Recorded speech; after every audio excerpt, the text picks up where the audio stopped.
was written 2 days before she was murdered. Where did you find that? In this score. She must have left it here. It's written by somebody called Sergius Bauer. Give it to me. He said I wasn't any liquor. He said I was going out of my mind. You're not going out of your mind. You're slowly and systematically being driven out of your mind. But why? Why? Oh, that's wonderful. And you thought I was being cruel to you.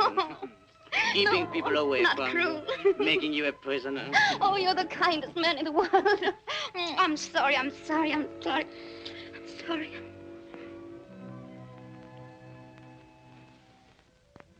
If I were not mad, I could have helped you.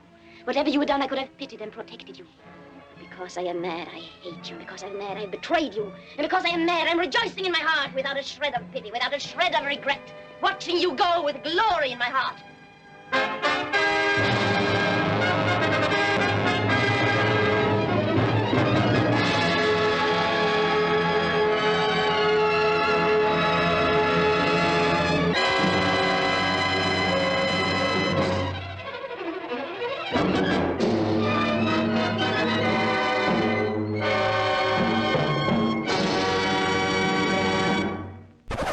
The term gaslighting comes from a 1938 play, Gaslight, and its film adaptation. Gaslight is a 1944 American psychological thriller film directed by George Cukor and starring Charles Boyer, Ingrid Bergman, Joseph Cotton, and Angela Lansbury in her film debut. Adapted by John Van Druten, Walter Reich, and John L. Balderston from Patrick Hamilton's play Gaslight. By the way, spoiler alert, as if the movie's brand new or something, in 1875, when world-famous opera singer Alice Alquist is murdered at her London home, her niece Paula is sent to Italy to follow in her footsteps. As an adult, Paula marries her accompanist, Gregory Anton, after a 2-week whirlwind romance. At his suggestion, they settle in London and occupy her late aunt's long-vacant townhouse. Paula is slowly manipulated by her husband into believing that she is descending into insanity. She is plagued by noises coming from the boarded-up attic and notices the gaslights dim for no apparent reason when Gregory is not home, which he assures her is only her imagination, but it ends up being due to the gaslights flickering when Gregory turns on the attic lights, reducing the gas to the downstairs lamps.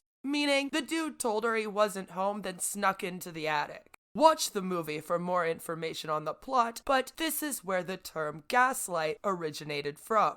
The word gaslighting is often used incorrectly to refer generally to conflicts and disagreements. According to Robin Stern, PhD, co-founder of the Yale Center for Emotional Intelligence, gaslighting is often used in an accusatory way when somebody may just be insistent on something, or somebody may be trying to influence you. That's not what gaslighting is. Some mental health experts have even expressed concern that the broader use of the term is diluting its usefulness and may make it more difficult to identify the specific type of abuse described in the original definition. So, what is the definition of gaslight, and how the heck does one stop themselves from being a victim of gaslighting? Well, I'm gonna roll that intro, and then we're gonna get right into that. Watching you go with glory in my heart.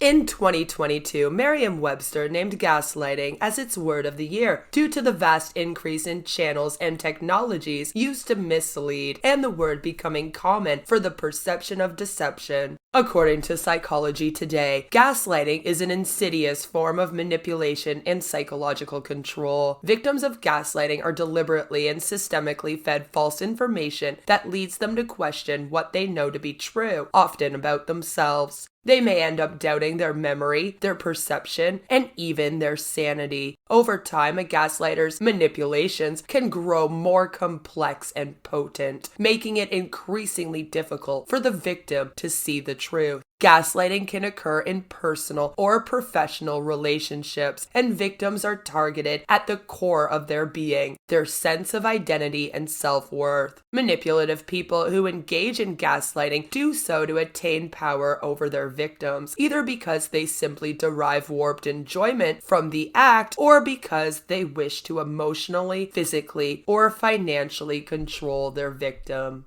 Since the 1970s, the term has been used in psychoanalytic literature to describe deliberate attempts by perpetrators to manipulate the victim's perception of self, environment, and relationships. On June 21, 1969, Russell Barton and J.A. Whitehead published a paper which described 3 case reports of gaslighting with the goal of securing a person involuntarily commitment to a psychiatric hospital, motivated by a desire to get rid of relatives or obtain financial gain. A wife attempting to frame her husband as violent so she could elope with her lover. Another wife alleging that her pub-owning husband was an alcoholic in order to leave him and take control of the pub, and a retirement home manager who gave laxatives to a resident before referring her to a psychiatric hospital for slight dementia and incontinence. In 1977, at a time when published literature on gaslighting was still sparse, C.A. Lund and A.Q. Gardner published a case report on an elderly woman who was repeatedly involuntarily committed for alleged psychosis by staffers of her retirement home, but whose symptoms always disappeared shortly after admittance without any treatment. After investigation, it was discovered that her paranoia had been the result of gaslighting by staffers of the retirement home, who knew the woman had suffered from paranoid psychosis 15 years prior. The research paper Gaslighting, a Marital Syndrome, written in 1988, includes clinical observations of the impact on wives after their reactions were mislabeled by their husbands and male therapists. Other experts have noted values and techniques of therapists can be harmful as well as helpful to clients, or indirectly to other people in a client's life. In his book, published in 1996, Gaslighting, the Double Whammy, Interrogation and Other Methods of Covert Control in Psychotherapy and Analysis, Theo L. Dorpat, MD, recommends non-directive and egalitarian attitudes and methods on the part of clinicians, and treating patients as active collaborators and equal partners. He writes, therapists may contribute to the victim's distress through mislabeling the victim's reactions. The gaslighting behaviors of the spouse provide a receipt for the so-called nervous breakdown for some victims and suicide in some of the worst situations. Dorpat also cautions clinicians about the unintentional abuse of patients when using interrogation and other methods of covert control in psychotherapy and analysis, as these methods can subtly coerce patients rather than respect and genuinely help them. This increased global awareness of the dangers of gaslighting does not inspire all psychologists, and some of them have issued warnings that overuse of the term could weaken its meaning and minimize the serious health effects of such abuse.